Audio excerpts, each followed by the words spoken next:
PlayStation is gonna PlayStation, and they are gonna talk to the nation. No, I'm not gonna start like that. PlayStation is going full PlayStation, and they are doing a GDC conference that everybody thought was a PS5 reveal that was just Mark Cerny being the awesome dude that Mark Cerny is, giving a very, very slow and long explanation into pretty much what we already knew about the PS5 to everybody live on YouTube. One of the things we did find out of this PlayStation talk was that the PS4 is going to have 10.3 teraflops, which is less than the GPU teraflopping power of the Xbox One Series X. So no!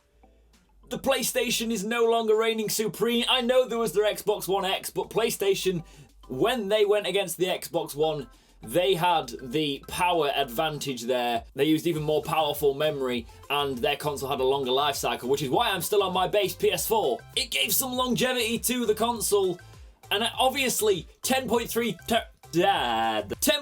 teraflops is great. It is awesome. But it's not the 12, so they've not got the most powerful console, which means, come on Sony, you can make it up to us. Give us a good size hard drive that we can go into this next gen with. I'm getting sick of the 500 gig. I've got an Xbox One S with a terabyte in it, so next gen, let's think about the leap. 2 terabytes? Maybe 3? It's gonna fit like 3 games. And I'm being dramatic. Yes, but if games are getting like 100 gig, and then you've got the storage space that's already on there, what, 7 games?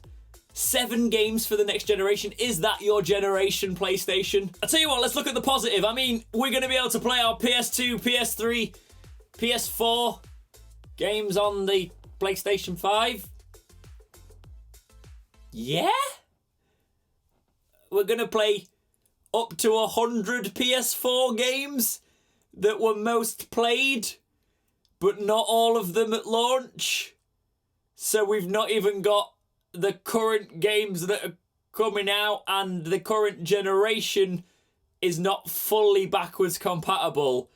They were saying this last year. I've been following this for ages, and they've not worked it out in the year. If you look at this chart, it doesn't read very well for PlayStation diehards. The Xbox Series X does look better across the board on paper, apart from when it comes to the memory. Xbox announced that hang time feature, which isn't called the hang time feature, it's the suspending feature, I think. I can't remember what it's called, but it's where, like, on your mobile phone, you can put apps into the RAM.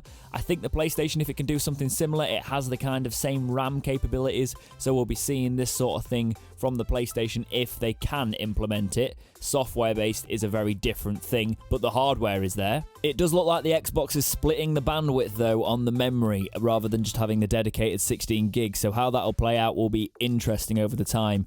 If you look at the CPU, there's a 0.3 difference in the gigahertz of the cores, but they are very different. Take that with a grain of salt, because the CPU will obviously be custom made for each console, and how they actually extract the best out of it will be down to the development team and how they've done on the hardware. And it's not very good reading for the teraflops. If you wanted more teraflops, 12 for the Xbox Series X, 10.28, 10.3 for the PlayStation 5. That will affect some things, definitely, but we can see how far we have come from the PlayStation 4's less than 2 teraflops, and the Xbox One, the original one. Notice this chart says the Xbox One X at 6. It's not even charting the Xbox One. It was that weak at the base launch. But in terms of raw specs, the Xbox One does have the edge here, and PlayStation won't like that. I'm saying this as someone who's going to buy the console probably on day one, because I love my PlayStation ecosystem now. I was an Xbox guy. I moved. The Xbox One launch was so bad, I moved over, and now I'm kind of just in the middle. I've got both consoles. I enjoy both experiences. I've got great respect for both companies, and I'm just a gamer. But this is not looking good on PlayStation's end. When you stack everything up, yes, I'm being a little bit dramatic. The Xbox One Series X looks more powerful on paper after this GDC style conference from PlayStation, but that doesn't mean when it gets into the field that it's necessarily going to be that way. It's not about what you've got, it's about how you use it. As an old saying goes, it's something like that. this is going to be PlayStation's argument. Can they make the most of their custom SSD and can it outperform Microsoft's? That is basically where it's all going to fall on whether they can get the best performance out of it. And I think that's currently the thing that PlayStation fans are going to have to sit on and hope for. I want to have a real talk about Xbox One Series X and the PlayStation 4 storage here. We talked a little bit about the hard drive size, but the expandable storage is something that's becoming a real thing. We talk about how many games you can actually fit onto these consoles now. Now, I like the way Xbox are doing it. I think for most gamers, being able to just plug an adapter in, like a memory card, and it's an SSD, is an awesome way of doing it. However, they're going to be proprietary, which means they're probably going to cost quite a lot of money, so that might be the downfall of the Microsoft side there. Whereas PlayStation, with the PS5, they're going to have select SSDs that you can put in. Bear in mind, the SSDs that will perform to the speeds of the custom SSDs currently don't really exist. That's what Mark Cerny was saying, so he's kind of just going, I think they'll be around by the launch time and then you can put them in your PlayStation. It all feels like, we could do with a little bit more time on this generation because we can't really kick it out the gate with Microsoft and still be cost effective. So yeah, we're in that middle ground of help. And that is also a massive question. What are these consoles going to cost? They're saying it's costing about $450 to make the PlayStation 5. Maybe. Is it costing the same for the Xbox One X? Can they compete on pricing? It is at that stage now where one of them's kind of got to move first and say, this is what we are going to charge for the console. Microsoft are basically probably going to be the ones that have to do that. It was heard from Sony a little while back, off the record, that they are literally waiting for Microsoft to go first. But I kind of thought console wars were coming to an end. It was a kind of a fan-based thing, but it could be a shifting of the tides to PlayStation if they're not careful, because I'm mainly a PlayStation gamer at the minute. I mean, Xbox Games Pass and everything. They've got me back in. Well done, Phil.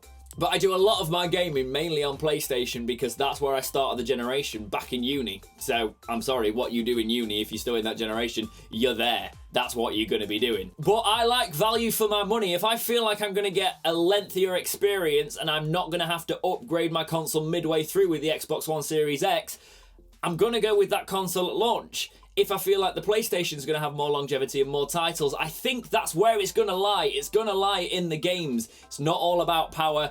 You talk about 8K, you talk about the ray tracing support, things like that, all the stuff that's going to be happening. 8K is not going to get there till towards the end of the generation, midway through the generation, maybe like a leap like the PS4 Pro and Xbox One X was. But I'm not that interested in that at the minute. It is the games and what I can think it can do down the road in terms of supporting those games. And this is where it rebalances for me. Currently, PlayStation have still got the God of Wars, the Spider-Mans, the Uncharted's, the Last of Us. They've got things that I love, and Xbox have Fable, which they've not done anything with. Please do something with Fable. God's sake. The Xbox One X's 1TB hard drive is nice. You're going to store maybe an extra game on there. The 825, I don't really understand why they couldn't have made it a terabyte. It's a weird one. And even after an hour of him talking about it, I felt like I was at university again. He's a very clever man, but I still don't understand much. I'm going to have to watch it again. At the end of the day, as I was just saying about the games, it's going to come down to the game library. Why do you prefer to play? Are you a Forza guy? You're probably going to go Xbox. Do you just play the EA games and stuff? Do you play third party? Or are you like me and you like single player story focused games, the Bethesda games, the Naughty Dog games, things like that? Then the PlayStation still seems like the place at the minute. But Microsoft have got Obsidian, so they might even tempt me round at the minute. I'm getting both eventually. Which one am I going to buy first? That's on you guys. Not you, one of 2 people in the world probably watching this video. PlayStation and Xbox. Are you disappointed? Did you think this was going to be the PlayStation 5 reveal? I thought they'd reveal a little bit more than they did, because a lot of us who know about video games and have watched videos and spent way too much time on the internet have looked into these things before, and it's stuff we have heard from Wired articles, things like that in the past. I was a little bit disappointed in that regard, but I wasn't expecting the full press conference reveal. They never set it up like that, in fairness. But where do you currently sit? Is it on Xbox's side? Is it on PlayStation's side? Somewhere in the middle? Or are you just loaded and you're going to buy both? Let me know in the comments, like the video, and I'll see you in the next one.